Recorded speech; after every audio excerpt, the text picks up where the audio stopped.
Get your hands off me. Victoria's voice cracked as she stumbled backward, her hand instinctively protecting her rounded belly. But that moment was still 20 minutes away.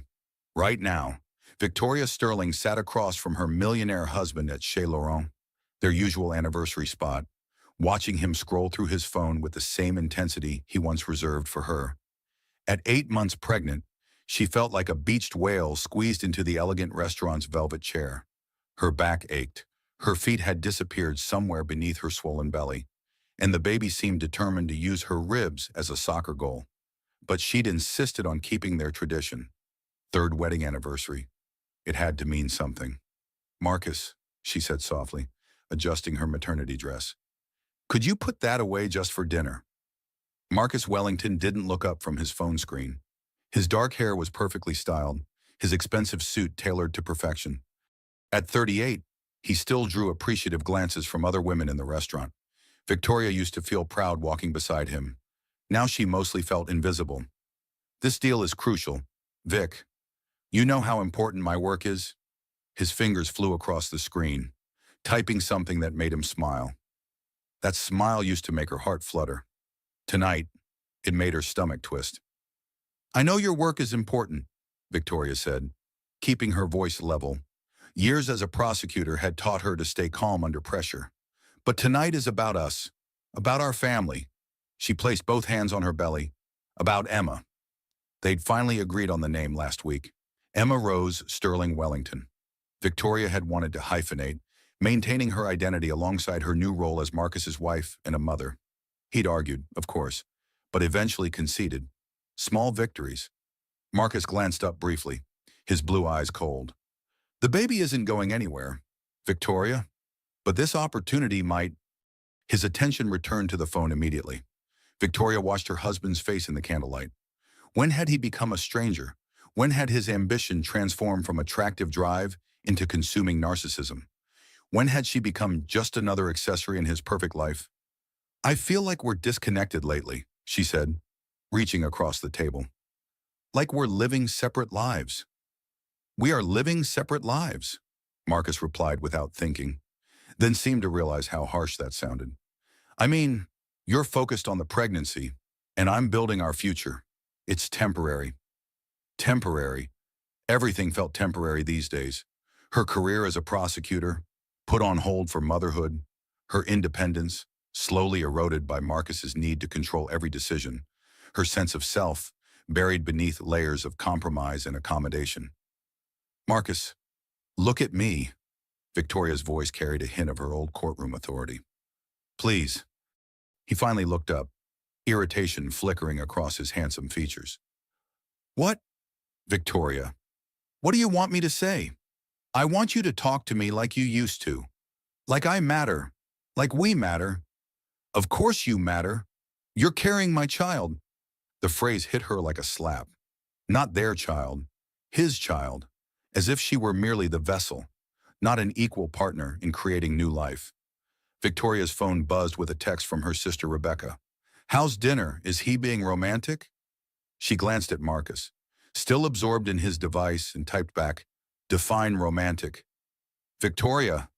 Marcus's voice was sharp now. If you're going to be on your phone too, then we might as well. I was texting Rebecca back. One text. Victoria set her phone face down on the table. Unlike some people, I can focus on my family. Marcus's jaw tightened. Several diners at nearby tables glanced over, sensing tension. Chez Laurent prided itself on refined atmosphere. Raised voices were decidedly unrefined. Don't lecture me about family, Marcus said, his voice low but dangerous. Everything I do is for this family. Every deal, every meeting, every sacrifice. While you've been sitting at home, Victoria's prosecutor instincts flared. I'm growing your child. I gave up my career for your child. I moved across the country away from my family for your career. Our child, Marcus corrected, but it felt hollow. And you didn't give up your career. You're taking a break. A break that's lasted 2 years. Because you wanted to focus on getting pregnant. The conversation was spiraling into familiar territory. The same arguments, the same recriminations, the same fundamental disconnect about what their marriage had become. Victoria took a deep breath, trying to channel her mother's judicial calm. Judge Eleanor Sterling never lost her composure, never let emotion cloud her judgment. Victoria needed that strength now. Marcus, I love you. I love our life together. But I feel like I'm disappearing, like I'm becoming someone I don't recognize. For a moment, something flickered in Marcus's eyes. Regret, understanding. But then his phone buzzed again, and his attention fractured. Can we talk about this at home? This deal? What deal? Victoria leaned forward, her legal mind catching something in his tone. You said it was the Morrison account. Marcus's fingers stilled on his phone screen. It is the Morrison account. Then why does your phone say Amber? The name hung in the air between them like smoke. Marcus's face went pale, then red, then cold as stone. You're reading my messages now. Your phone is right there. The notification popped up. Victoria felt ice spreading through her chest. Who is Amber? A colleague. What kind of colleague texts you at 9 o'clock on our anniversary? Marcus's composure cracked slightly. Victoria, you're being paranoid. Pregnancy hormones. Don't. Victoria's voice cut through his excuse like a blade. Don't you dare blame this on hormones. Who is she? The silence stretched between them, filled with the soft murmur of other diners, the clink of silverware, the whisper of expensive fabric. Victoria watched her husband's face transform from defensive to angry to something darker. She's nobody, Marcus said finally. A business contact, but his phone buzzed again, and again, and Victoria saw enough of the screen to know these weren't business messages.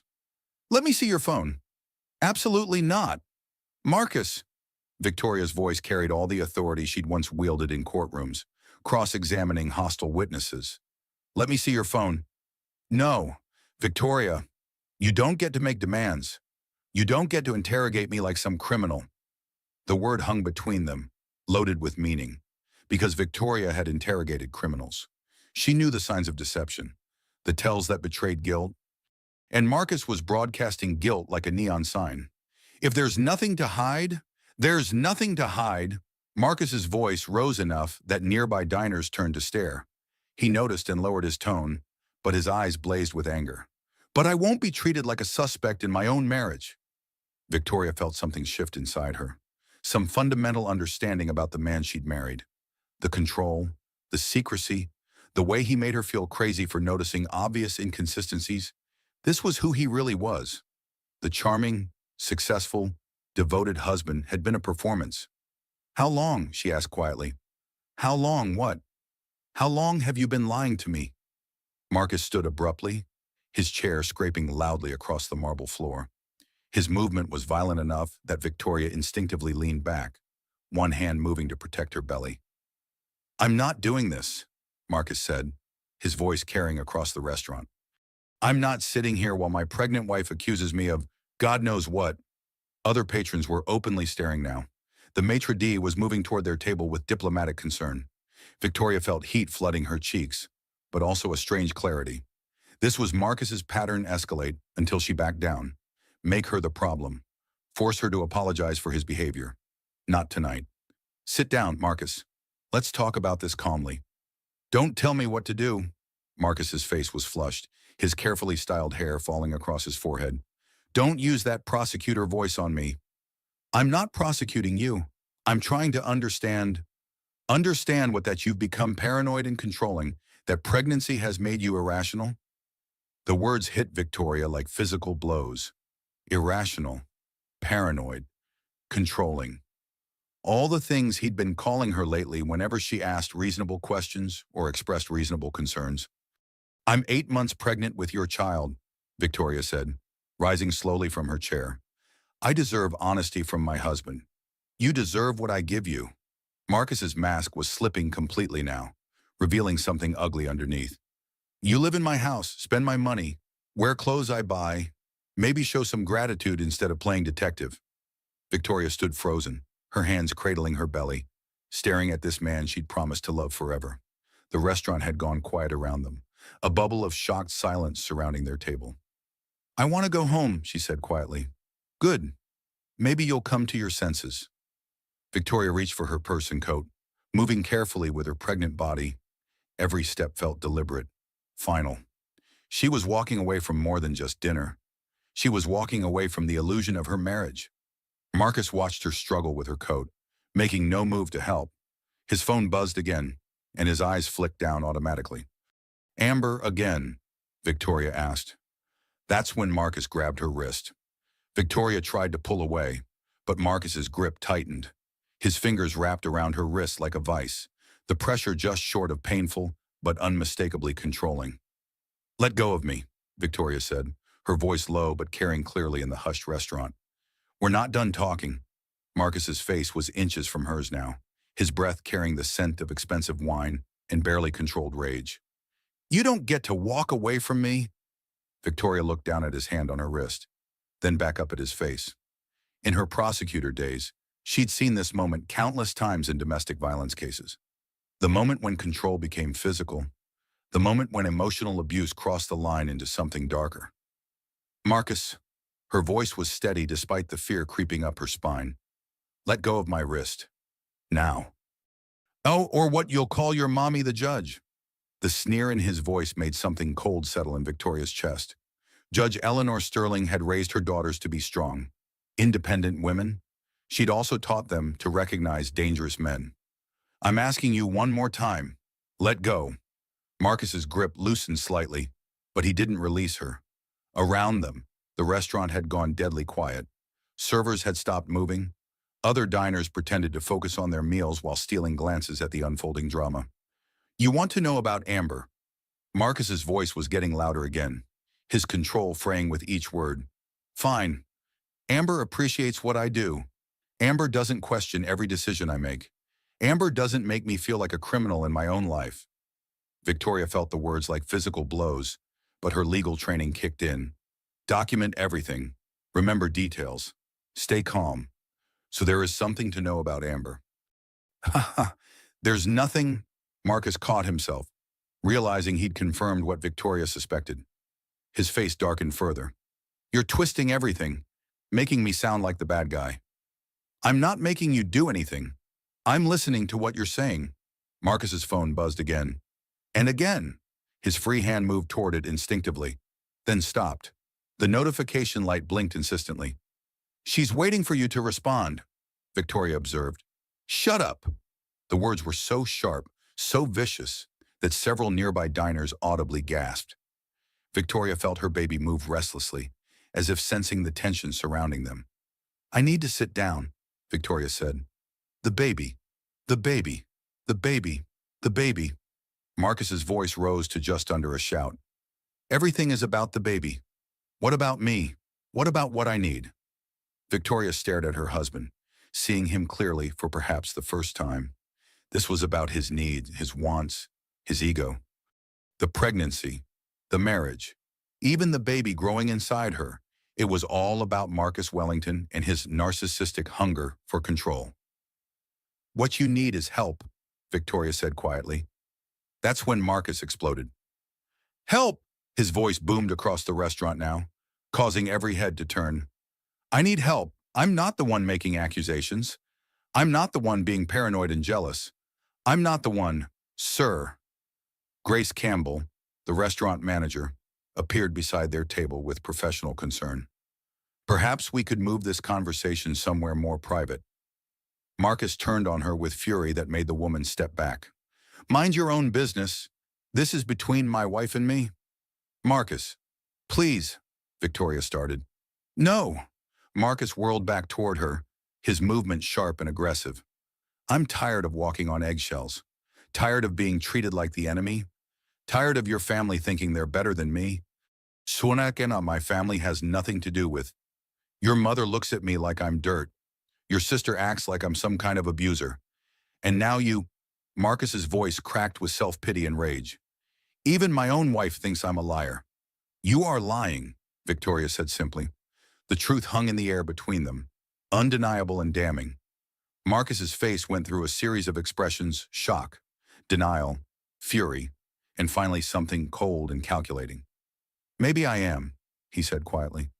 "Maybe I have to lie because the truth would hurt you." Victoria felt her heart breaking and hardening simultaneously. What truth? The truth is that you're not the woman I married. The truth is that pregnancy has made you needy and suspicious and impossible to live with. The truth is that Amber makes me feel like a man instead of a walking checkbook with a list of obligations. Each word was calculated to wound, delivered with surgical precision. Victoria absorbed them, cataloging the cruelty, the manipulation, the way he turned his betrayal into her fault. I see, she said quietly. Thank you for being honest. Victoria turned to leave, moving slowly with her pregnant bulk. She needed to get away from this man, this place, this scene that was destroying the last remnants of her marriage. But Marcus wasn't done. Don't you walk away from me. He grabbed her wrist again, harder this time. We're not finished. Yes, we are. Victoria tried to pull free, but Marcus held on. Other diners were standing now, sensing danger. Grace Campbell was reaching for her phone. Let go of her, a man at a nearby table shouted. Marcus ignored him, his grip tightening on Victoria's wrist. You don't get to decide when we're finished. You don't get to control this. I'm not trying to control anything. I just want to leave. To run to your mother, to make me look like the bad guy. I know how your family works. Victoria? I know the game. Victoria looked into her husband's eyes and saw something that chilled her to the bone. This wasn't temporary anger or embarrassment. This was who Marcus Wellington really was when his carefully constructed facade cracked. This was the man she'd been living with, sleeping beside, planning a future with. The only game here is the one you've been playing, Victoria said. And I'm done playing. She pulled against his grip again, harder this time. Marcus held on, his fingers digging into her skin. Around them, other patrons were moving, some pulling out phones, others positioning themselves to intervene. Please, Victoria said, looking directly into his eyes. You're hurting me. You're hurting the baby. For just a moment, Marcus's expression flickered. Some vestige of the man she'd married seemed to surface, recognizing the horror of what he was doing. His grip loosened slightly. That's when Victoria pulled free. But Marcus, off balance and consumed with rage, lunged forward to grab her again. Victoria stumbled backward, her pregnant body ungainly and vulnerable. She reached out to steady herself, but her hand found only air. The edge of their table caught her in the lower back. Victoria's eyes widened in shock and pain as she felt herself falling. Time slowed as her hands moved instinctively to protect her belly, her body twisting as she tried to break her fall. She hit the floor hard, her hip and shoulder taking most of the impact. Pain shot through her body. But worse than the physical pain was the liquid she felt spreading beneath her. The restaurant fell into absolute silence. Victoria lay on the cold marble floor, one hand on her belly, one hand beneath her, feeling the warm wetness that could only mean one thing. Oh God, she whispered. Oh God. No. Marcus stood frozen above her, his face white with shock. Other diners rushed forward, but Victoria barely saw them. All she could focus on was the wetness spreading beneath her and the sudden, unmistakable tightening in her belly. Call 911, Grace Campbell shouted, dropping to her knees beside Victoria. Now! Victoria looked up at her husband, the man who had just pushed his 8 months pregnant wife to the floor of an elegant restaurant, and spoke the words that would change everything. Don't touch me. Don't come near me. Don't you dare touch me. Then the first contraction hit, 3 weeks early, and Victoria Sterling Wellington realized that her life as she'd known it was over. My baby, Victoria whispered, her hand pressed against her belly as another contraction gripped her. My baby, my baby. Grace Campbell knelt beside her, speaking in calm, professional tones that barely penetrated Victoria's shock. The ambulance is coming. Try to breathe slowly, in and out. You're going to be okay. But Victoria wasn't okay. Her water had broken on the cold marble floor of Chez Laurent. 3 weeks before Emma was due, she could feel the contractions starting, irregular but unmistakable. Her daughter was coming whether the world was ready or not.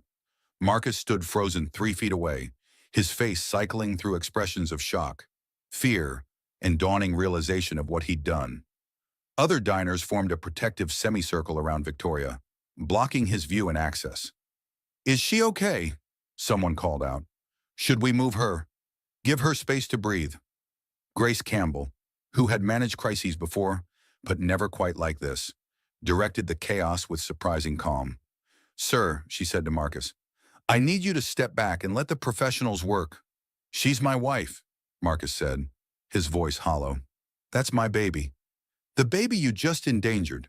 An elderly woman snapped from the growing crowd. "Stay away from her." Victoria heard the voices as if from underwater. Everything felt distant, unreal, like she was watching someone else's nightmare unfold. But the contractions were real. The wetness beneath her was real. The fear that she might lose her daughter was devastatingly real.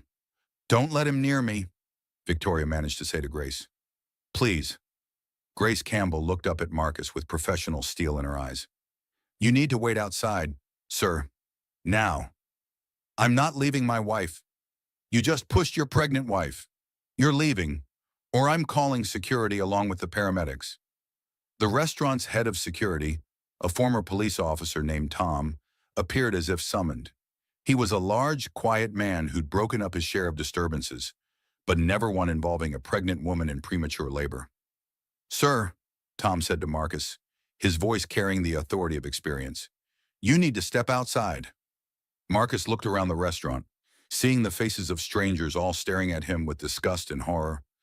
His perfect public image was crumbling in real time, and his narcissistic mind struggled to process being cast as the villain. "This is insane," Marcus muttered. "She fell. She's clumsy because she's pregnant. I didn't. We all saw what happened," the elderly woman said sharply. "You grabbed her and pushed her. We all saw it." Victoria closed her eyes, concentrating on her breathing as another contraction built. Through the pain, she heard sirens approaching. Help was coming. Emma was going to be okay. She had to be okay. The paramedics burst through the restaurant's front doors with professional efficiency. 2 EMTs with a gurney and medical bags, moving with the practiced ease of people who'd seen every kind of emergency. "What do we have?" the lead EMT asked Grace. "Pregnant woman, approximately 8 months along. She was pushed and fell backward. Her water broke when she hit the floor. Contractions started about 5 minutes ago." Victoria opened her eyes to see a kind-faced woman in uniform kneeling beside her. "Hi there. I'm Sarah. We're going to take good care of you and your baby. Can you tell me your name?" "Victoria Sterling Wellington. I'm 32 weeks pregnant." "Actually 8 months, so closer to 36 weeks," Victoria corrected weakly. "Due date is September 15th. Sarah nodded, already checking Victoria's pulse and blood pressure. "Okay, Victoria, we're going to get you to the hospital. Are you having regular contractions? They just started, maybe every 4 or 5 minutes." "Good, that's manageable. We have time." Sarah looked up at her partner. "Let's get her loaded." As the EMTs prepared to move Victoria to the gurney, Marcus approached again. "I'm coming with her." "No," Victoria said firmly. "I don't want him in the ambulance." The EMTs exchanged glances. They'd seen domestic situations before, but usually not quite so public or dramatic. "Sir," Sarah said diplomatically, "why don't you meet us at the hospital? We need space to work. She's my wife. That's my child. And she's our patient," Sarah replied with finality. "She gets to decide who she wants with her right now." Victoria felt herself being lifted onto the gurney, the movement causing another contraction to spike through her body. She gripped Sarah's hand, fighting back tears. "Is my baby going to be okay?" "Your baby's going to be fine," Sarah assured her. 36 weeks is early but not dangerously so. We see healthy babies born at this stage all the time. As they wheeled Victoria toward the ambulance, she caught sight of Marcus standing in the restaurant's doorway. He looked lost, confused, as if he couldn't understand how his evening had gone so spectacularly wrong. For just a moment, Victoria felt a pang of the old sympathy that had kept her making excuses for him for months. Then another contraction hit, and she remembered why she was in an ambulance instead of celebrating their anniversary.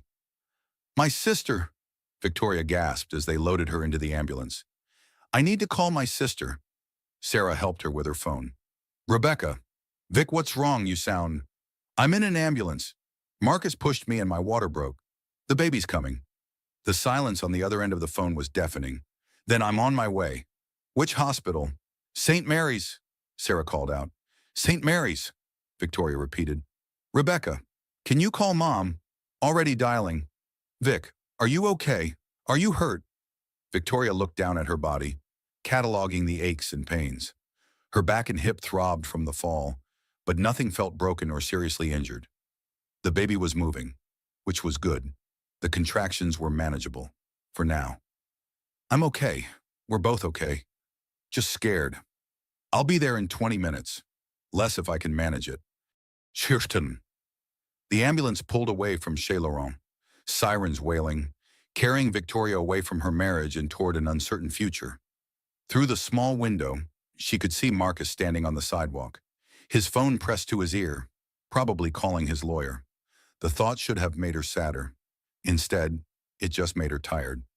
Try to rest, Sarah advised. We'll be at the hospital in 10 minutes, and then you'll have the best care available. Victoria closed her eyes and placed both hands on her belly. Hang on, Emma, she whispered.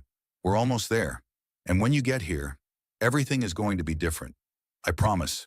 The ambulance raced through the city streets, carrying mother and daughter toward the moment that would change everything. Behind them, the wreckage of a marriage lay scattered across the marble floor of an expensive restaurant, witnessed by dozens of strangers who would never forget what they'd seen. In her purse, Victoria's phone buzzed with increasingly frantic messages from Marcus. She didn't read them. There would be time for lawyers and custody battles and the complex aftermath of abuse later. Right now, there was only Emma, fighting to enter a world that had just become infinitely more complicated, but also infinitely more honest. Judge Eleanor Sterling received the call while reviewing case files in her home study. 25 years on the bench had taught her to compartmentalize her emotions, to maintain judicial calm in the face of human drama and tragedy. But when she heard Rebecca's voice, tight with controlled panic, all her professional composure evaporated. Mom, Victoria's in the hospital.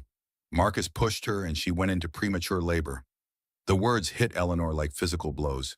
She'd been a family court judge for over 2 decades, had seen every permutation of domestic violence, every excuse and justification abusers used to rationalize their actions.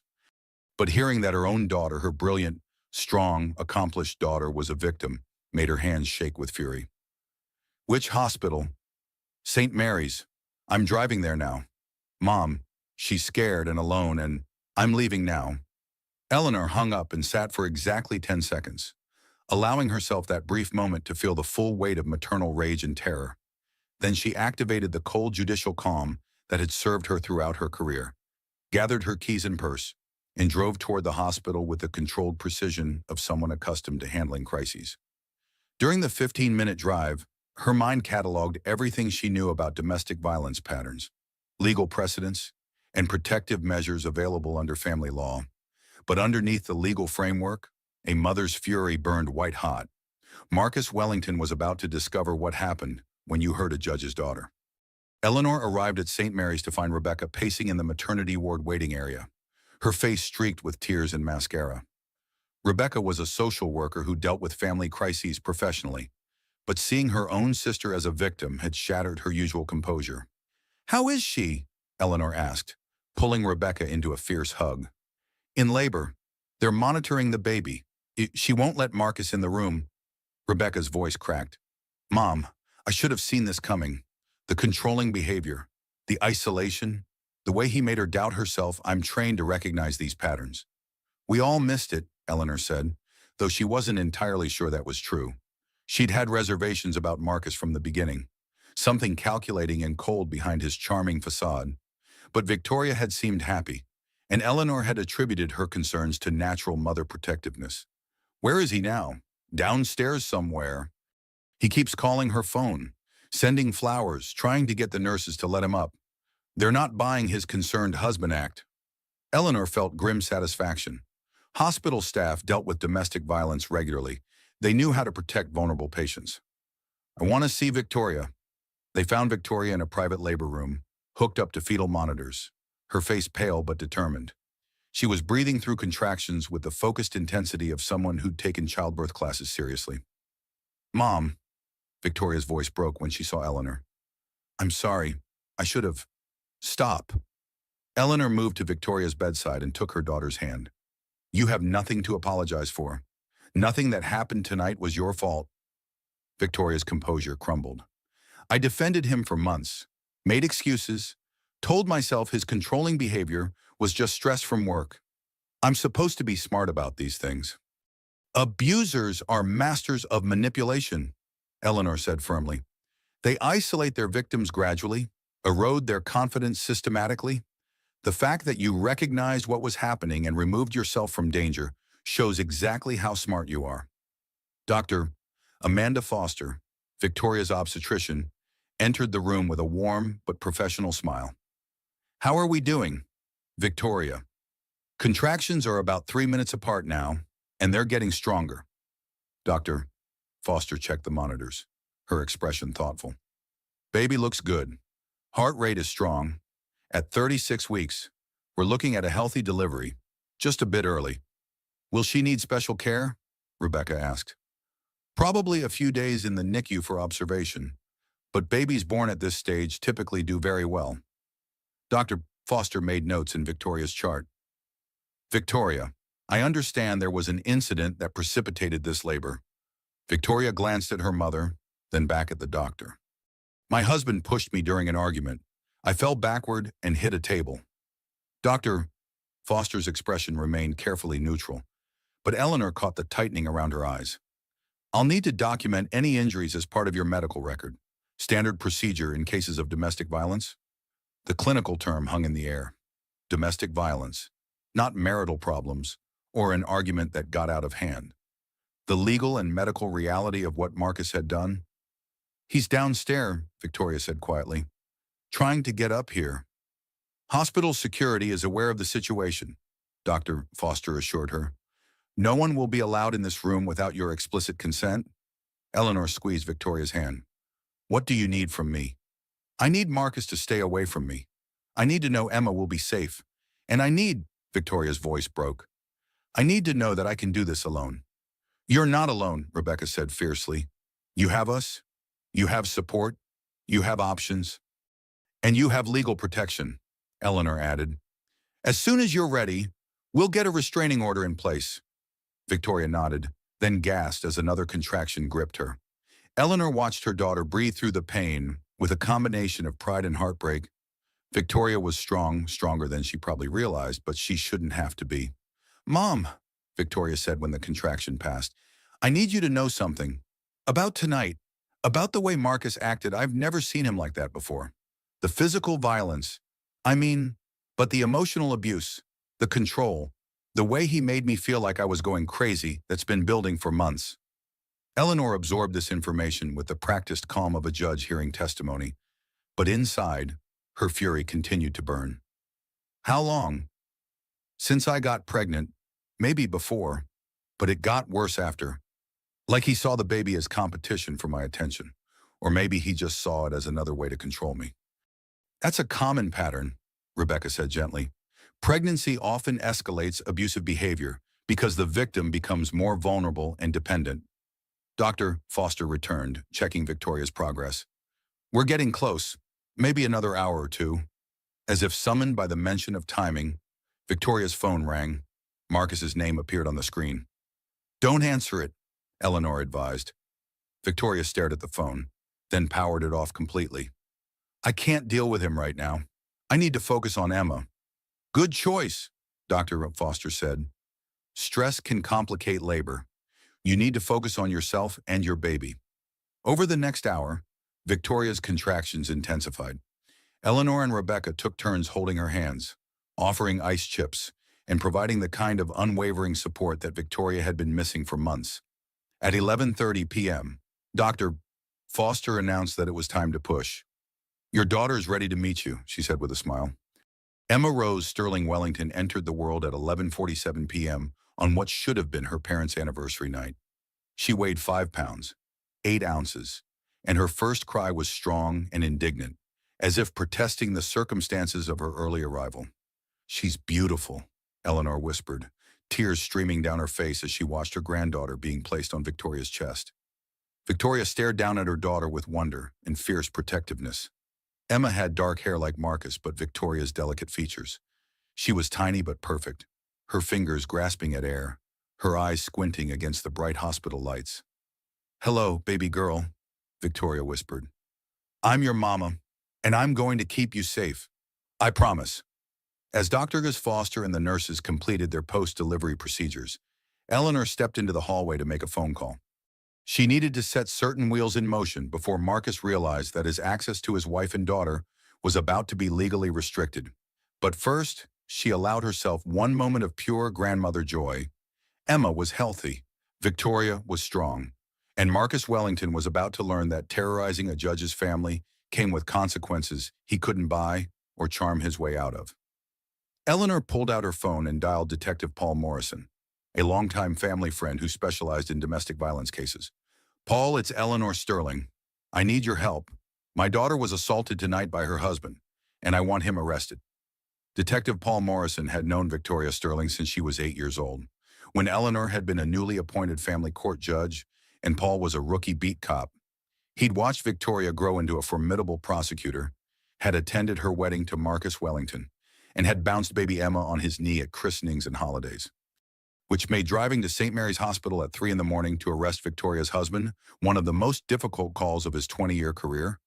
Paul was a large, gentle man who'd chosen law enforcement to protect people like Victoria, intelligent, accomplished women who somehow found themselves trapped in abusive relationships despite all their education and professional success. He'd seen it too many times to be surprised, but it never stopped being heartbreaking.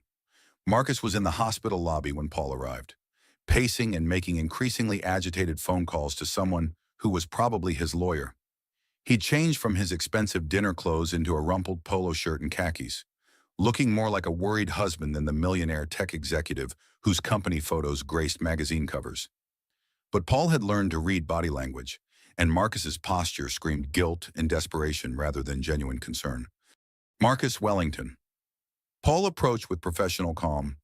Marcus looked up, his face cycling through confusion, recognition, and calculation. Detective Morrison, what are you doing here? I need to speak with you about the incident at Chez Laurent tonight. Incident? Marcus's voice climbed higher. There was no incident.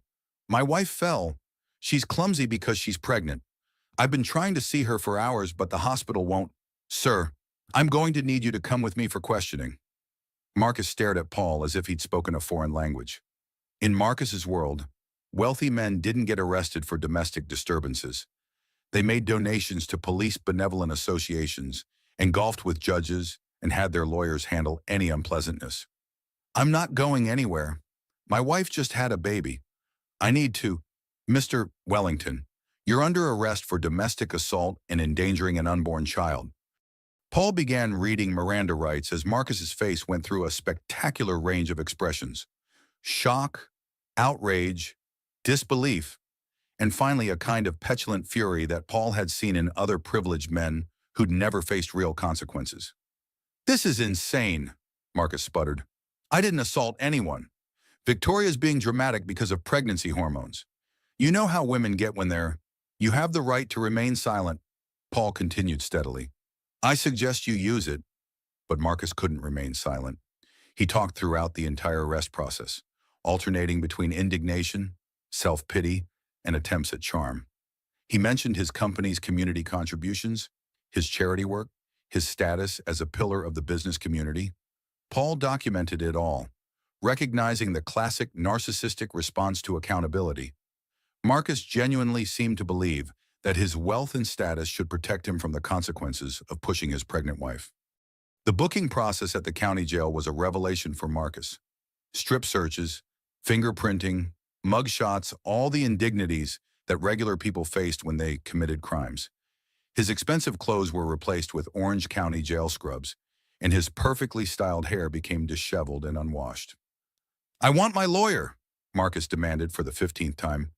Your lawyer has been notified, Paul replied patiently. He'll meet you in the morning for arraignment. Arraignment, I'm not staying here overnight. But Marcus was staying overnight, along with drunk drivers, drug dealers, and other men who'd committed crimes of violence. He spent his first night as a defendant, curled up on a narrow jail bunk, listening to his cellmate snore and trying to process how his perfect life had imploded in less than 12 hours. Meanwhile, at the hospital, Victoria was learning to breastfeed while Rebecca helped her document every detail of Marcus's escalating behavior over the past months. They created a timeline of control, isolation, and emotional abuse that would become crucial evidence in the legal proceedings to come.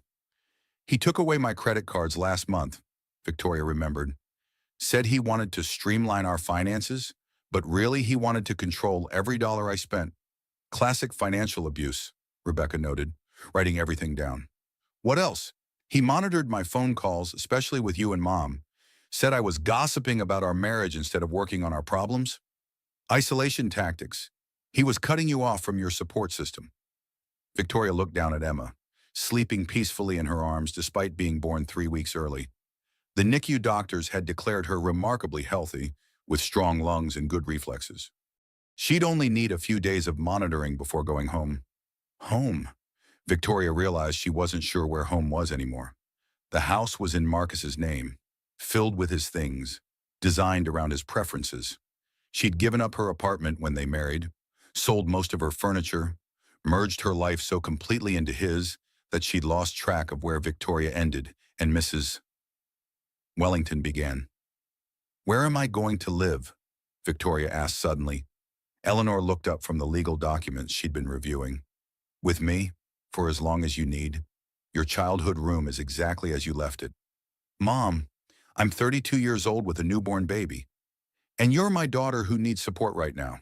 There's no shame in accepting help." Dr. Foster entered with Emma's latest test results. "Everything looks perfect. She's a strong little girl. We'll probably discharge you both tomorrow afternoon." "So, what about Marcus? Will he be able to?" "I filed for an emergency protective order," Eleanor said firmly. "He won't be allowed within 500 feet of you or Emma." Victoria felt a complex mix of relief and grief. She dreamed of bringing her first child home to a loving family, not fleeing from an abusive husband with a restraining order and a police escort. "I keep thinking about the woman I used to be," Victoria said quietly. "The prosecutor who sent men like Marcus to jail. How did I become the victim?" "You didn't become anything," Rebecca said fiercely. "You survived. You recognized danger and removed yourself and Emma from it. That takes incredible strength." Eleanor's phone rang. Paul Morrison's name appeared on the screen. "He's been arrested and booked," Paul reported. "Spent the night in county lockup. His lawyer will probably get him out on bail this morning, but the charges are serious. With the restaurant witnesses and Victoria's injuries, we have a solid case." "What are the specific charges?" "Domestic assault, child endangerment, and I'm adding stalking based on the harassment you've documented. If he violates the protective order, he goes right back to jail." Victoria felt something she hadn't experienced in months' safety. Marcus's money and connections couldn't buy his way out of this situation. The system was finally working to protect her instead of enabling her abuser. Emma stirred in her arms, making tiny mewling sounds that might become cries if not addressed quickly. Victoria adjusted her position, offering her breast, watching in wonder as her daughter latched on with determined hunger. "She knows what she wants," Rebecca observed with a smile. "She gets that from her mother," Eleanor said proudly. Victoria looked down at her daughter and felt something shift inside her, a fierce protectiveness that was both tender and ferocious. Emma would grow up knowing that her mother had chosen safety over social expectations, courage over convenience, truth over the comfortable lies that had nearly destroyed them both. "I'm going to be okay," Victoria said, more to herself than anyone else. "We're going to be okay." Marcus Wellington's first taste of genuine consequences came at 8 a.m. when his high-powered attorney, James Bradford, met him in the county jail's attorney consultation room. Bradford was everything Marcus had paid for expensive suit, Harvard law degree, connections throughout the legal system, but even he couldn't mask his concern about the charges his client faced. "This is bad, Marcus," Bradford said without preamble. "Domestic assault with witnesses, child endangerment, now stalking charges. The optics are terrible." Marcus, still wearing orange jail scrubs and sporting a night's worth of stubble, looked nothing like the polished executive who'd graced business magazine covers. "It's all blown out of proportion. Victoria fell because she's clumsy. Pregnant women lose their balance." Bradford consulted his notes with the weary expression of a lawyer who'd heard every excuse. 17 witnesses saw you grab her wrist and push her. Restaurant security cameras recorded the entire incident. The manager gave a statement describing your aggressive behavior throughout the evening. They're all lying. Marcus, listen to me carefully. Stop talking about what happened and start thinking about damage control. Your company's board is meeting this morning to discuss your conduct. Your investors are asking questions. This isn't going away. The reality of his situation was finally penetrating Marcus's narcissistic fog. His perfect life, the successful company, the society marriage, the carefully crafted public image was crumbling because he couldn't control his temper for one evening. What about custody of my daughter? Your daughter, Bradford, raised an eyebrow. The child you endangered by assaulting her mother, Marcus? You're looking at supervised visitation at best, assuming you avoid jail time. Marcus stared at his lawyer with genuine confusion. In his mind, he was still the victim of a vindictive wife and her powerful family. The possibility that his actions had consequences beyond temporary inconvenience simply didn't compute. Bradford posted bail 2 hours later, and Marcus emerged from county jail to find a small crowd of reporters waiting. Someone had leaked the story to the media, and tech millionaire arrested for domestic violence was exactly the kind of scandal that sold papers and generated clicks. Mr. Wellington, do you have any comment about the charges against you? Did you really push your pregnant wife? What's your response to the abuse allegations? Marcus, still thinking like a CEO managing a PR crisis rather than a defendant facing serious criminal charges, decided to take control of the narrative. My wife is going through a difficult pregnancy, Marcus told the reporters, his voice carrying the confident authority he'd used in countless board meetings. She's been emotional, unstable, making accusations that have no basis in reality. I'm the victim here of a vindictive family that's using their legal connections to destroy me. Bradford watched his client's impromptu press conference with horror. Every word was being recorded. Every statement would be used against him in court.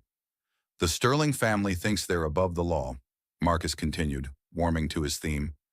Judge Eleanor Sterling is corrupt, using her position to persecute me because she never approved of her daughter's marriage to someone from outside her elite circle. The reporters scribbled furiously, recognizing a story that was getting better by the minute. Not only was Marcus providing them with quotable outrage, he was attacking a respected judge who'd spent 25 years building an impeccable reputation. Marcus, Bradford hissed, trying to pull his client away from the microphones. Stop talking, now! But Marcus couldn't stop. For months, he'd been building resentment against Victoria's family, feeling diminished by their accomplishments and genuine respect in the community. His narcissistic injury demanded retaliation. Eleanor Sterling raised daughters who think they're better than everyone else, Marcus declared. Victoria was manipulative from the beginning, trapping me with pregnancy and then using her family's legal connections when I tried to stand up for myself. The press conference was a disaster of epic proportions, and it was broadcast live on local news, posted on social media, and picked up by national outlets within hours. Marcus's attempt to control the narrative had instead provided devastating evidence of his character and mindset. At St. Mary's Hospital, Victoria watched her husband's press conference on her phone while Emma slept in her arms. Each word felt like another nail in the coffin of their marriage, but also strangely liberating. Marcus was showing the world exactly who he really was, removing any doubt about Victoria's decision to leave. He's making our case for us, Eleanor observed, watching over Victoria's shoulder. No judge or jury will have any sympathy for him after this performance. Rebecca shook her head in amazement. He actually believes what he's saying. He genuinely thinks he's the victim. Classic narcissistic personality disorder, Dr. Foster said, entering the room for Emma's final checkup before discharge. I see it sometimes in domestic violence cases.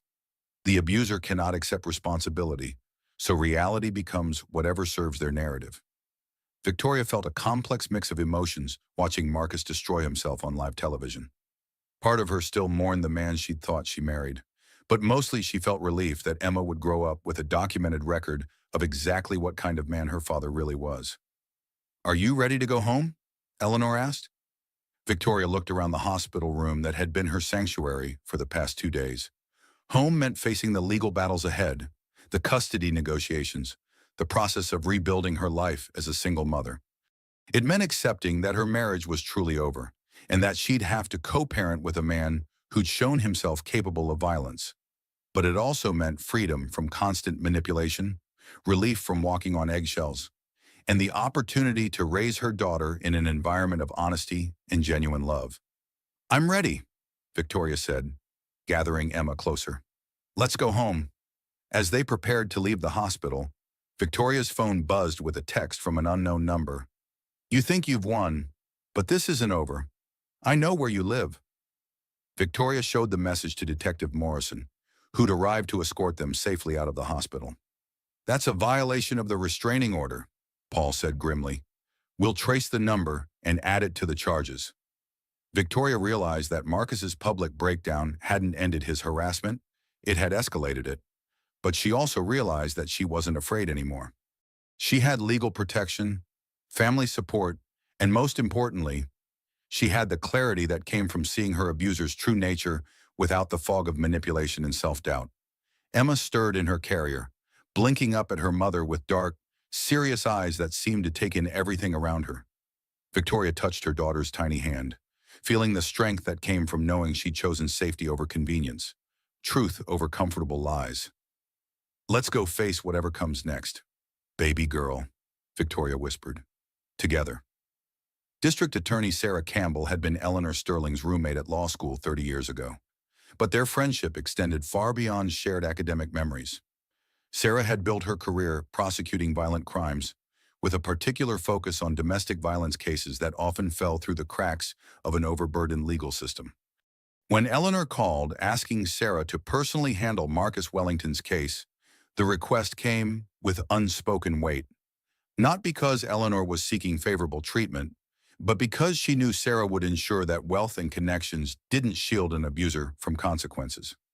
"He's hired James Bradford," Eleanor informed Sarah during their private meeting in the DA's office, "and he's already started a media campaign claiming judicial bias and family conspiracy." Sarah reviewed the case file with the thorough attention that had made her one of the state's most respected prosecutors. Restaurant security footage, witness statements, hospital records, evidence of escalating harassment, it was stronger than most domestic violence cases that crossed her desk. "Bradford will try every delay tactic in the book," Sarah predicted. "He'll file motions to dismiss, claim police misconduct, argue that the charges are politically motivated. Standard playbook for wealthy defendants." "What's our timeline?" "Arraignment is tomorrow. I'll push for remand without bail based on the stalking behavior and threats. Bradford will argue that Wellington is a pillar of the community with no flight risk." Eleanor nodded grimly. "Marcus has passport, private jet access, and business interests in countries without extradition treaties. He's exactly the kind of defendant who might flee." Sarah made notes in the file. "I'll argue that point strongly. How is Victoria holding up? Better than expected. Stronger than I think she realizes. But the harassment is continuing despite the restraining order." That harassment had indeed escalated since Marcus's disastrous press conference. Victoria's phone received a constant stream of threatening messages from numbers that were traced and blocked, only to be replaced by new ones. Expensive gifts arrived at Eleanor's house: daily flowers, jewelry, baby clothes, each accompanied by notes that alternated between desperate apologies and subtle threats. "I'll handle this personally," Sarah promised. "Wellington needs to understand that attacking your family was the worst strategic mistake he could have made." Meanwhile, Bradford was implementing his defense strategy with the ruthless efficiency that made him one of the state's most expensive criminal attorneys. His first move was to file a motion claiming that Judge Sterling had prejudiced the case through her public statements and family connections. The motion was assigned to Judge Patricia Hensley, a colleague of Eleanor's with 20 years of experience in criminal law. Bradford's argument was sophisticated. He claimed that Eleanor's involvement in Victoria's case created an appearance of impropriety that tainted the entire prosecution. Judge Hensley reviewed the motion during a closed hearing, with Bradford presenting his case for dismissal based on alleged prosecutorial misconduct and judicial bias. "Your Honor," Bradford argued, "Judge Sterling has used her position to ensure that my client faces enhanced charges and media scrutiny that wouldn't apply to ordinary defendants. The prosecution has been compromised by personal vendettas." Sarah Campbell stood to respond, her voice carrying the authority of 3 decades in courtrooms. "Your Honor, Mr. Bradford's motion is nothing more than victim blaming, disguised as legal procedure. Judge Sterling has acted appropriately as both a judge and a mother. The evidence against Mr. Wellington stands on its own merits. Judge Hensley had reviewed every piece of evidence, every witness statement, every threatening message. The case against Marcus was overwhelming, regardless of family connections. Motion denied, Judge Hensley ruled. The charges against Mr. Wellington are supported by substantial evidence and multiple independent witnesses. This court will not dismiss valid charges simply because the victim has family members in the legal profession. Bradford's second strategy was to attack Victoria's credibility through private investigators and character assassination. He hired a firm that specialized in finding dirt on prosecution witnesses, looking for anything that might undermine Victoria's reputation or suggest she had fabricated the abuse allegations.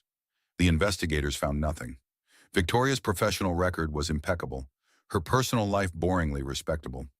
Former colleagues described her as ethical, intelligent, and dedicated. Even her law school professors remembered her as exceptional. Frustrated by the lack of character flaws to exploit, Bradford turned to a more direct approach, psychological warfare designed to break Victoria's resolve. The harassment campaign intensified. Victoria received dozens of packages daily, ostensibly gifts from Marcus, but clearly intended to demonstrate that he could reach her anywhere, anytime. Each delivery was documented by police, each violation of the restraining order adding to the mounting charges. But the psychological impact was undeniable. "He's trying to wear me down," Victoria told Rebecca during one particularly difficult day. "Make me so exhausted that I'll drop the charges just to make it stop." "Is it working?" Rebecca asked gently. Victoria looked down at Emma, sleeping peacefully in her bouncer, oblivious to the legal warfare surrounding her birth. "No, it's making me more determined." The most dangerous escalation came when Marcus began showing up at places Victoria frequented: the grocery store, Emma's pediatrician's office, the coffee shop near Eleanor's house.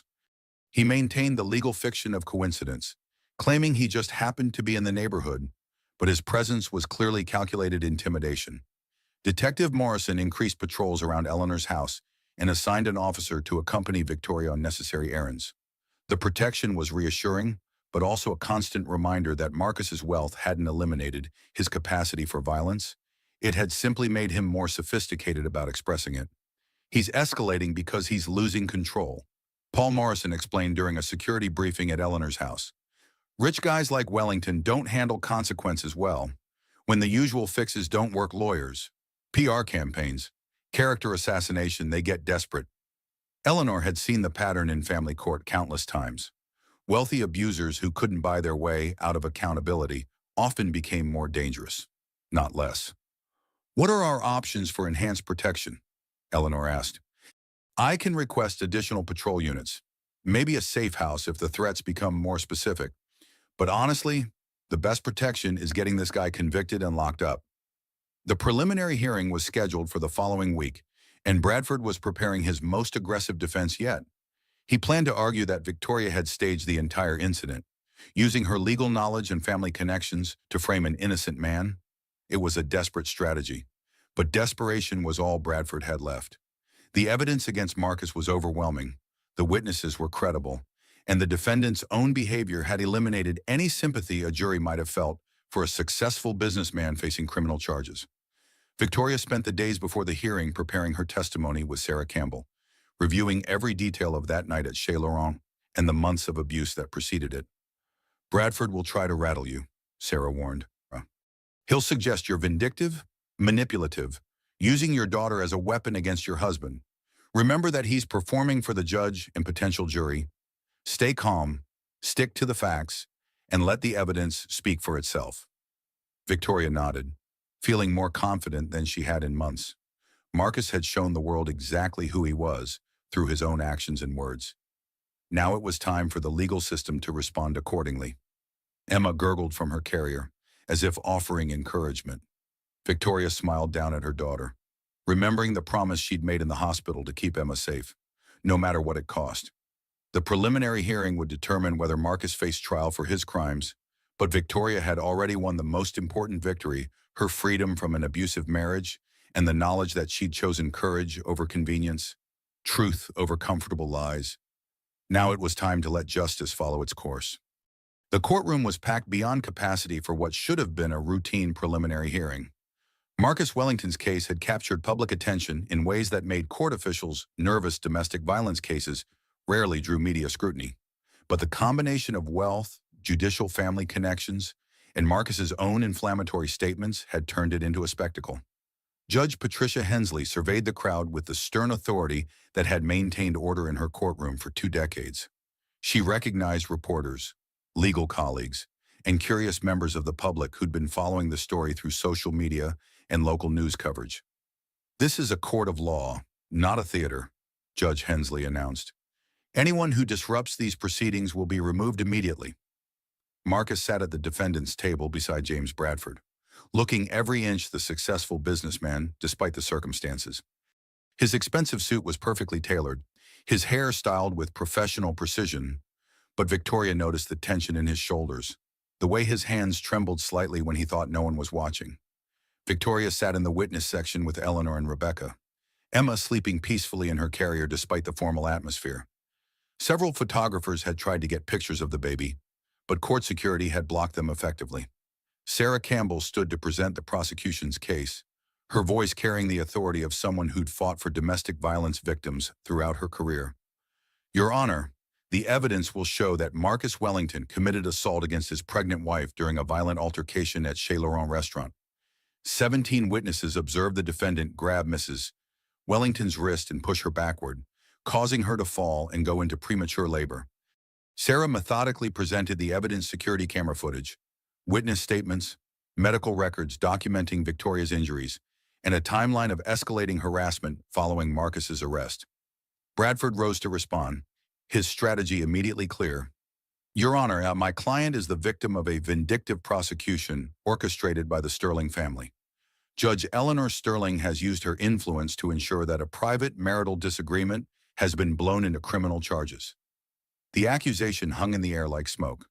Bradford was essentially arguing that the entire case was a judicial conspiracy, that Eleanor had corrupted the legal process to persecute her son-in-law. Judge Hensley's expression remained neutral, but Victoria saw the slight tightening around her eyes. Attacking a respected colleague was a dangerous strategy, one that could backfire spectacularly. "The defense will show that Mrs. Wellington is manipulative and vindictive," Bradford continued, "using her legal knowledge and family connections to destroy my client's reputation and business interests." Victoria felt the familiar surge of self-doubt that had plagued her throughout her marriage. Marcus's lawyer was using the same tactics Marcus had employed, making her question her own perceptions, suggesting that her response to abuse was somehow worse than the abuse itself. But then she looked down at Emma, remembering the moment her daughter was born 3 weeks early because her father had pushed her mother to the floor of a restaurant.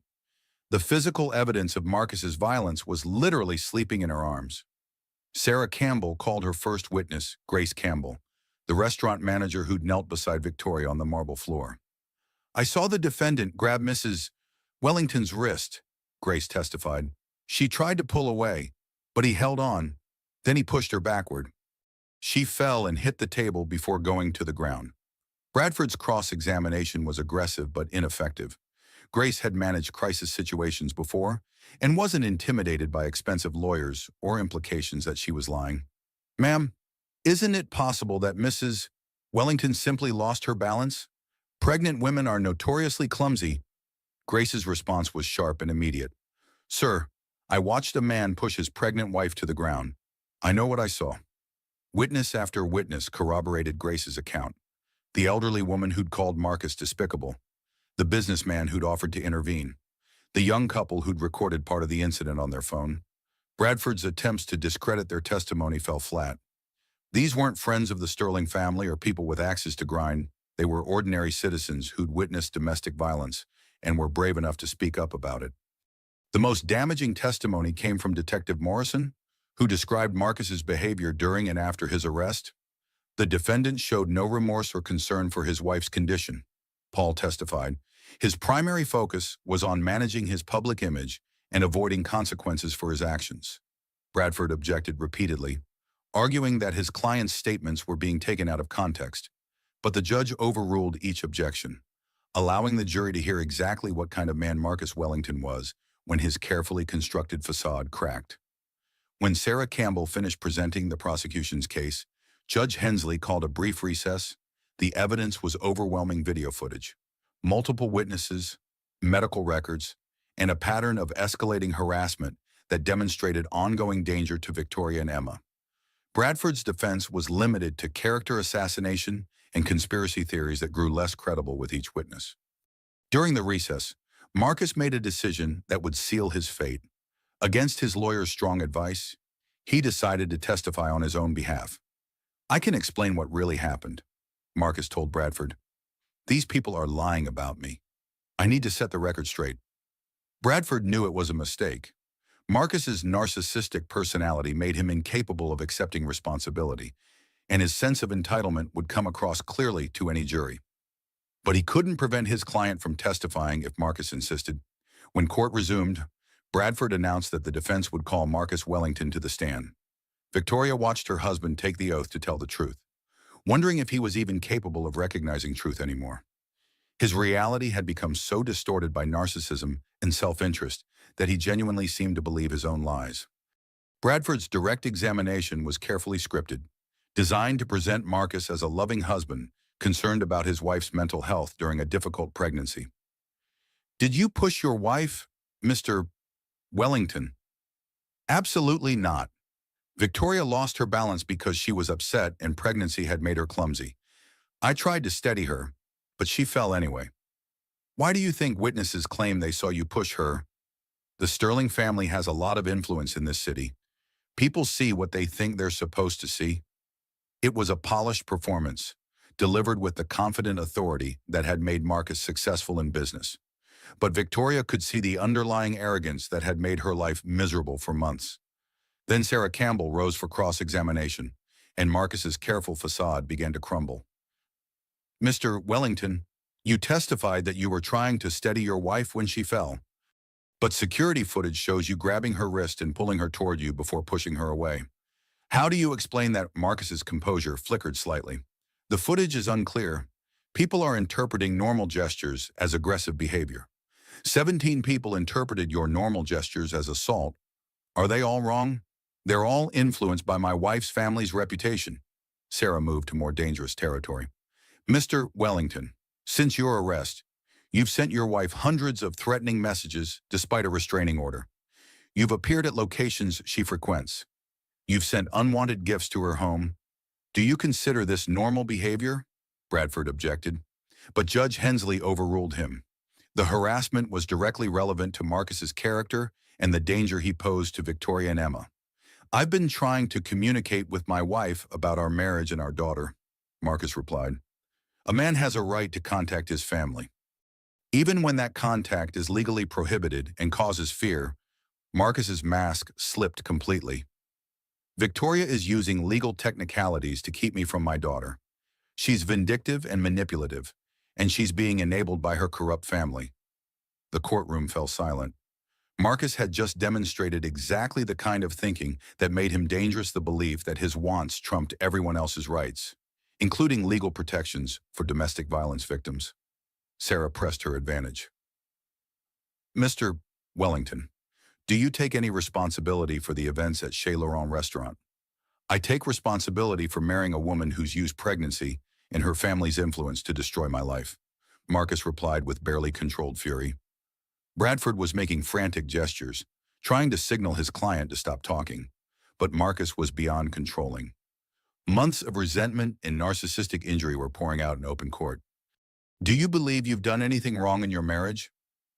"I've been too patient with Victoria's manipulation, too understanding about her family's interference, too willing to excuse behavior that would be unacceptable from anyone else."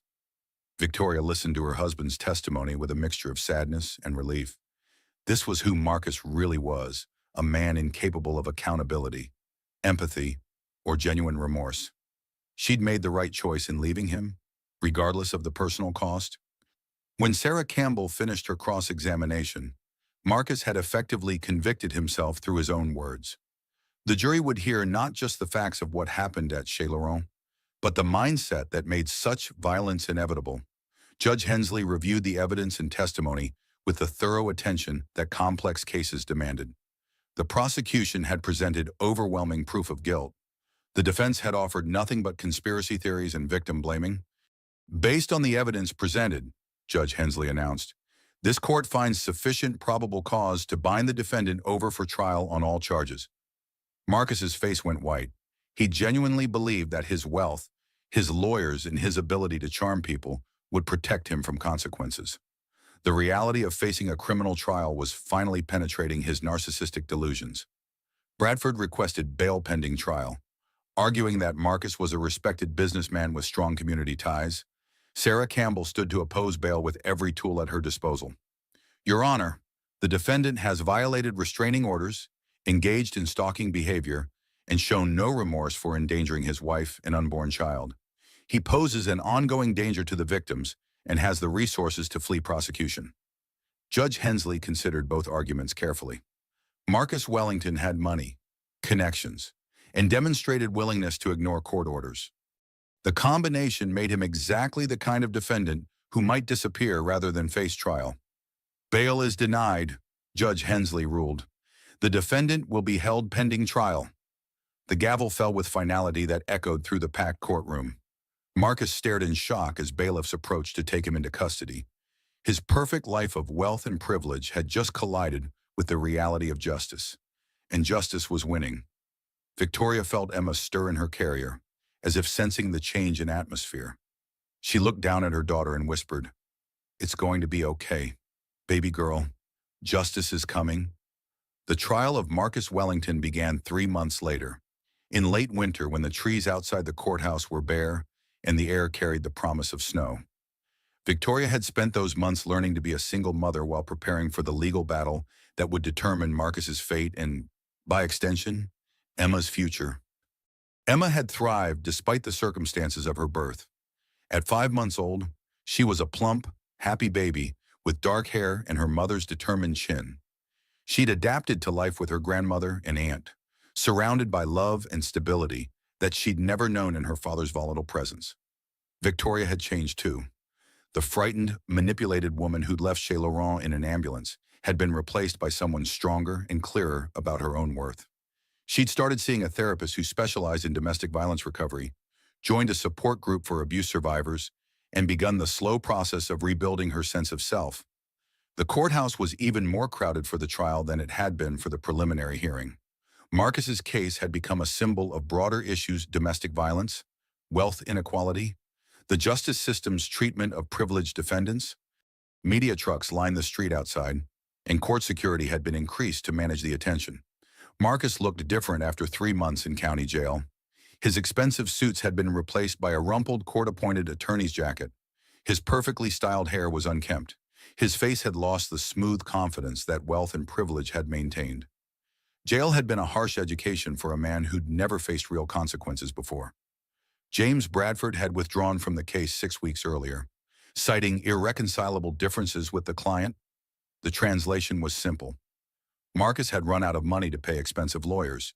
His company's board had fired him after the preliminary hearing.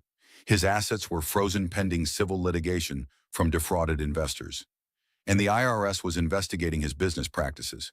His replacement was Karen Mills, a competent public defender who specialized in hopeless cases. She'd reviewed the evidence with professional thoroughness and advised Marcus to plead guilty in exchange for reduced charges. He'd refused, still believing that he could charm a jury into seeing him as the victim. Sarah Campbell opened the trial with devastating clarity. Ladies and gentlemen of the jury, this case is about power and control, about a man who believed his wealth and status gave him the right to hurt his pregnant wife when she refused to submit to his authority. Sarah methodically presented the evidence: restaurant security footage, witness testimony, medical records, and the pattern of harassment that continued even after Marcus's arrest. Each piece of evidence built upon the others, creating an overwhelming picture of guilt. The most powerful testimony came from Victoria herself. She wore a simple navy dress that conveyed professional competence while emphasizing her role as a mother. Emma sat in the gallery with Rebecca, occasionally making baby sounds that reminded everyone exactly what Marcus had endangered with his violence. "He grabbed my wrist when I tried to leave," Victoria testified, her voice steady despite the emotional weight of reliving that night. "When I pulled away, He pushed me backward. I fell and hit the table, then went to the ground. Karen Mills conducted a respectful cross-examination, but there was little she could do to undermine Victoria's credibility. Victoria answered each question calmly and honestly, without the defensiveness or anger that might have suggested vindictiveness. Mrs. Wellington, isn't it true that your marriage was troubled long before the incident at the restaurant? Yes, that's true. My husband had become increasingly controlling and emotionally abusive over several months. And you never sought help for these marital problems. I was told repeatedly that the problems were my fault, that pregnancy was making me irrational, that I was being too sensitive. When you're told often enough that your perceptions are wrong, you start to doubt yourself. Mills tried different approaches, but each one only reinforced Victoria's credibility and the systematic nature of Marcus's abuse. The jury could see for themselves the kind of manipulation that had trapped Victoria in an abusive marriage. The most damaging moment for the defense came when Mills made the strategic error of calling Marcus to testify in his own defense. Marcus had spent 3 months in jail nursing his resentments and refining his sense of victimhood. He took the stand with the same arrogant confidence that had served him in boardrooms, apparently believing he could manipulate a jury as easily as he'd manipulated business associates. I loved my wife, Marcus testified, his voice carrying practiced sincerity. Everything I did was to provide for our family, to give our daughter the best possible life. Mills guided him through a carefully rehearsed account of their marriage, presenting Marcus as a devoted husband frustrated by Victoria's increasingly erratic behavior during pregnancy. But Sarah Campbell's cross-examination revealed the real Marcus Wellington, the narcissistic abuser, who genuinely believed he was entitled to control his wife through whatever means necessary. Mr. Wellington, you testified that you loved your wife. Is that why you monitored her phone calls and controlled her access to money? I was trying to protect our family's privacy and financial security. By isolating her from her support system and making her dependent on your approval for basic needs, Marcus's composure began to crack. Victoria was making poor decisions. Someone had to be responsible. Someone had to control her. You mean, I was being a husband? The outburst echoed through the courtroom. Marcus caught himself immediately, but the damage was done. The jury had seen the anger that lurked beneath his polished surface. Sarah pressed harder. Mr. Wellington, on the night in question, did you grab your wife's wrist to prevent her from leaving? I was trying to calm her down. By physically restraining her against her will, she was being hysterical. So you decided physical force was appropriate? Marcus stared at Sarah with barely contained fury. 3 months of jail, public humiliation, and financial ruin had stripped away his ability to maintain the charming facade that had fooled people for years. Victoria was out of control, Marcus said, his voice rising. She was making a scene, embarrassing me in front of important people. Someone had to stop her. Stop her from doing what asking questions about your affair. There was no affair.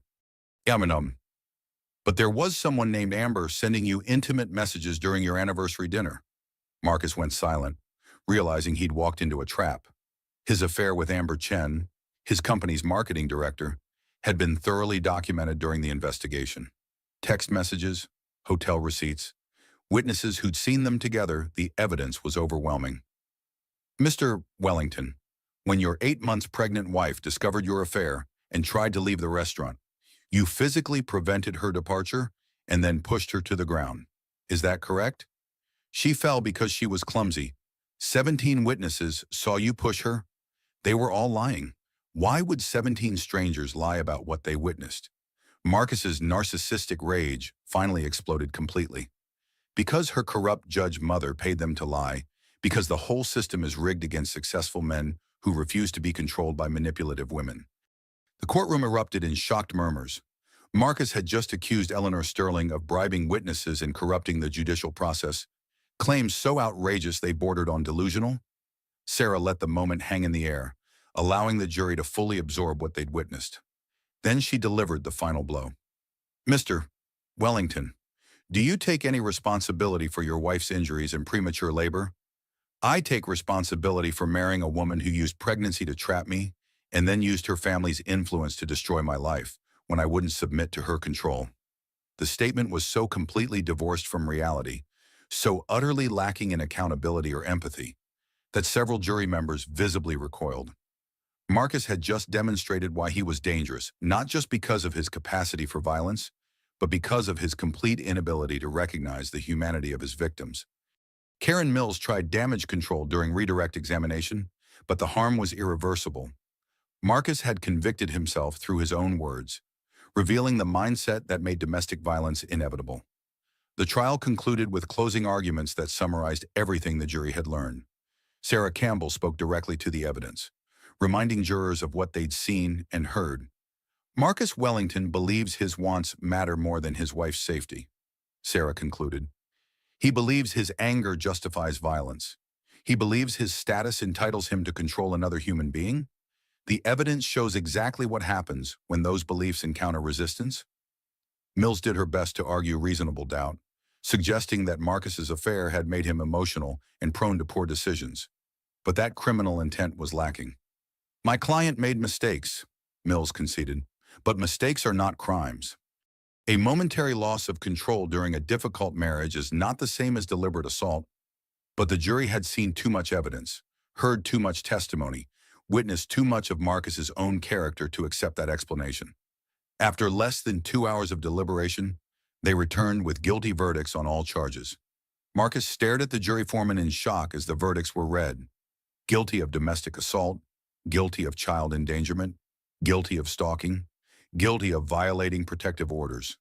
Judge Hensley set sentencing for the following week, allowing time for pre-sentence reports and victim impact statements. Marcus was remanded to custody immediately. His brief period of freedom while on bail officially ended. Victoria watched her husband being led away in handcuffs, feeling a complex mix of emotions. The man she'd loved, or thought she'd loved, was gone, replaced by someone she barely recognized. But justice was finally being served, not just for her, but for Emma, and for every other woman who'd suffered at the hands of men who believed power gave them the right to hurt others. Eleanor squeezed Victoria's hand as they left the courthouse. How do you feel, free? Victoria replied simply. For the first time in years, I feel free. 1 week later, Judge Patricia Hensley's courtroom was again packed for Marcus Wellington's sentencing hearing. The conviction had made national news, becoming a symbol of how the justice system handled domestic violence cases involving wealthy, privileged defendants. Victoria sat in the front row with Emma in her arms, preparing to deliver a victim impact statement that would help determine Marcus's punishment. She'd spent days writing and rewriting her words, trying to capture not just what Marcus had done to her, but what his actions had cost their daughter. Marcus sat at the defendant's table beside Karen Mills, wearing the same rumpled suit he'd worn throughout the trial. 3 months in county jail awaiting trial had aged him visibly. His face was gaunt, his hair gray at the temples, his expensive dental work unable to hide the stress lines around his mouth. More importantly, his business empire had collapsed completely during his incarceration. Federal investigators had discovered that Wellington Tech's impressive financial statements were largely fictional, built on a foundation of fraudulent investor reports and embezzled funds. The company that had once been valued at $50 million was now worth nothing, its assets seized to repay defrauded investors. Judge Hensley called the hearing to order with the formal dignity that had marked her handling of the entire case. We're here for sentencing in the matter of the state versus Marcus Wellington. I've reviewed the pre-sentence report, character letters, and victim impact materials. Are the parties ready to proceed? Both lawyers indicated they were ready. Mills would argue for the minimum sentence, citing Marcus's lack of prior criminal history and the destruction his conviction had already brought to his life. Sarah Campbell would argue for the maximum, emphasizing the severity of the crimes and Marcus's continued refusal to accept responsibility. The court will hear from the victim first, Judge Hensley announced. Victoria rose slowly, Emma in her arms, and approached the podium. Her statement was brief but devastating in its simple honesty. Your Honor, I stood in this courtroom 6 months ago watching my husband lie under oath about what he did to me and our unborn child. Today I stand here as a single mother, raising my daughter in the safety and peace that should have been her birthright. Marcus didn't just push me to the ground that night. He pushed our entire family into chaos and fear. Emma will grow up knowing that her father chose violence when faced with accountability. She'll learn that her mother had to choose between staying with her abuser and protecting her child. But she'll also learn that justice exists, that wealthy men can't buy their way out of consequences for hurting women, that the system can work when good people refuse to look the away. Victoria paused, looking directly at Marcus for the first time since his arrest. I forgive you for what you did to me, but I will never forgive you for what you did to our daughter. Emma deserved better from her father. She returned to her seat as Marcus stared at her with something approaching confusion. His narcissistic mind couldn't process Victoria's combination of forgiveness and accountability. Her refusal to either excuse his behavior or be consumed by hatred. Mills rose to argue for leniency, emphasizing that Marcus had already lost everything: his business, his reputation, his family, his freedom. Your Honor, my client has been destroyed by his mistakes. Prison will accomplish nothing that hasn't already been accomplished by natural consequences. It was a competent argument, but it missed the fundamental point that Marcus's mistakes were actually choices that had endangered two innocent lives. Sarah Campbell stood to respond with the full authority of her office and her personal commitment to domestic violence prosecution. Your Honor, Marcus Wellington committed violent crimes against his pregnant wife and unborn child. He showed no remorse during trial, continued to harass his victims despite court orders, and has never accepted responsibility for his actions. The defendant's financial losses are not punishment. They're simply the natural result of his criminal behavior being exposed. True justice requires accountability for violence, regardless of the perpetrator's social status or personal losses. Sarah recommended the maximum sentence allowed under state law of 5 years in prison, followed by mandatory counseling and a permanent restraining order.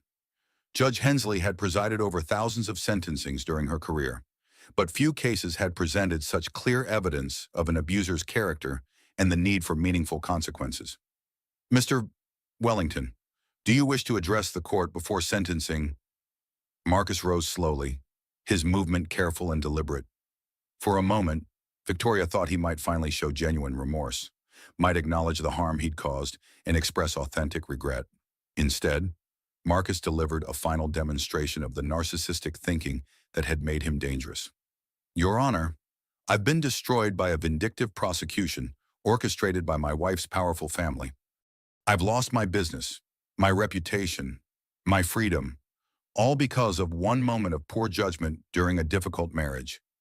My daughter will grow up without her father because her mother chose revenge over reconciliation. Victoria could have sought counseling, could have worked to save our marriage, could have considered what was best for our child. Instead, she chose to destroy me. The statement was breathtaking in its complete absence of accountability, even facing prison. Marcus couldn't acknowledge that his actions had consequences or that Victoria had the right to protect herself and their daughter. Judge Hensley listened without expression, making notes in the case file. She'd heard similar statements from other abusers over the years, the same refusal to accept responsibility, the same tendency to blame victims for the consequences of violence. When Marcus finished speaking, Judge Hensley set aside her notes and addressed him directly. Mr. Wellington, I've presided over domestic violence cases for 2 decades. I've heard every excuse, every justification, every attempt to minimize the serious crime of assault against intimate partners. Your statement today demonstrates exactly why you pose a continuing danger to your wife and child. You show no remorse, no understanding of the harm you've caused, no indication that you've learned anything from these proceedings. You assaulted your 8 months pregnant wife in a public restaurant. You endangered your unborn child. You violated court orders designed to protect your family. And today, you blame everyone except yourself for the consequences of those choices. Judge Hensley's voice carried the authority of years spent protecting vulnerable people from dangerous individuals. The court sentences you to 5 years in state prison on the assault charges, to run concurrently with 3 years for child endangerment and 2 years for stalking. You will serve a minimum of 4 years before becoming eligible for parole. Upon your release, you will be subject to supervised probation for 5 additional years. You are permanently enjoined from contacting Victoria Sterling or your daughter except through court-approved supervised visitation. Assuming you successfully complete anger management counseling and demonstrate genuine rehabilitation, you will pay full restitution for medical expenses, legal costs, and ongoing security measures required to protect your victims. The gavel fell with finality that echoed through the packed courtroom. Marcus stared at Judge Hensley in shock, apparently still unable to process that his wealth and status hadn't protected him from meaningful consequences. As bailiffs approached to escort Marcus back to prison, he made one final, fatal error.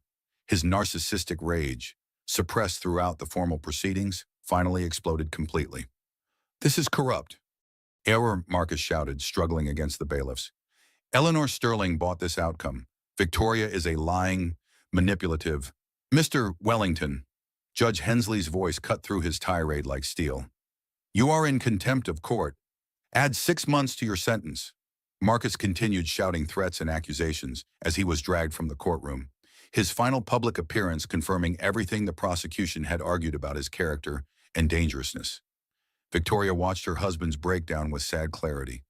This was who Marcus really was when his carefully constructed facade was stripped away, a man so consumed by narcissistic injury that he couldn't function when the world refused to bend to his will.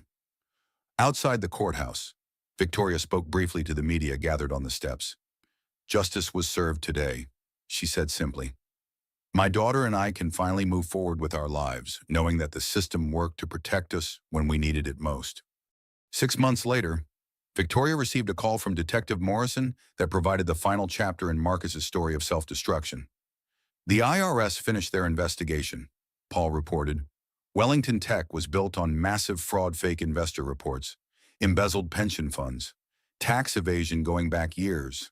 He wasn't just a domestic abuser, Victoria. He was a white-collar criminal who stole millions from people who trusted him." The news should have been shocking, but Victoria felt only weary recognition. Marcus's willingness to abuse his wife was part of a larger pattern of believing he was entitled to whatever he wanted, regardless of who got hurt. "What does this mean for his sentence?" "Federal prosecutors are preparing additional charges. He's looking at another 10 to 15 years on top of what he got for hurting you." Victoria hung up the phone and looked down at Emma, now walking and babbling her first words. Her daughter would grow up knowing her father was in prison, but she would also grow up in a home filled with honesty, respect, and genuine love. A year after that night at Chez Laurent, Victoria had built a new life that was smaller but infinitely more authentic than her marriage had been. She'd returned to work part-time as a victim's advocate, using her legal skills and personal experience to help other women navigate the complex process of escaping abusive relationships. She'd kept her hyphenated name Sterling Wellington not out of attachment to Marcus, but as a reminder of her own strength and survival. Emma would grow up knowing her full name and her full story, understanding that her mother had chosen courage over comfort, truth over convenient lies. On Emma's first birthday, Victoria sat in the same hospital where her daughter had been born, volunteering with other domestic violence survivors. The work was difficult but meaningful, helping women who faced the same impossible choices Victoria had confronted that night in the restaurant. Emma toddles over with a picture book, her dark eyes bright with curiosity about the world around her. Victoria lifted her daughter onto her lap, opening the book to the first page. "Once upon a time," Victoria read, "there was a little girl whose mommy loved her enough to keep her safe, no matter what it cost." Emma gurgled happily, not understanding the words but responding to the love and security in her mother's voice. Outside the hospital window, the city stretched toward the horizon, full of possibilities and promise. Victoria had learned that love wasn't about accepting everything or forgiving every betrayal. Sometimes love meant having the courage to say enough, to choose safety over social expectations, to protect the innocent even when it broke your heart. As she read to her daughter in the afternoon sunlight, Victoria knew they were both exactly where they belonged, free, safe, and surrounded by people who understood that real love meant never having to choose between your safety and your worth. Justice had been served. But more importantly, a new life had begun, built on the foundation of truth, courage, and the fierce love of a mother who had chosen her child's future over her abuser's comfort. Emma turned the page with tiny fingers, eager for the next part of the story.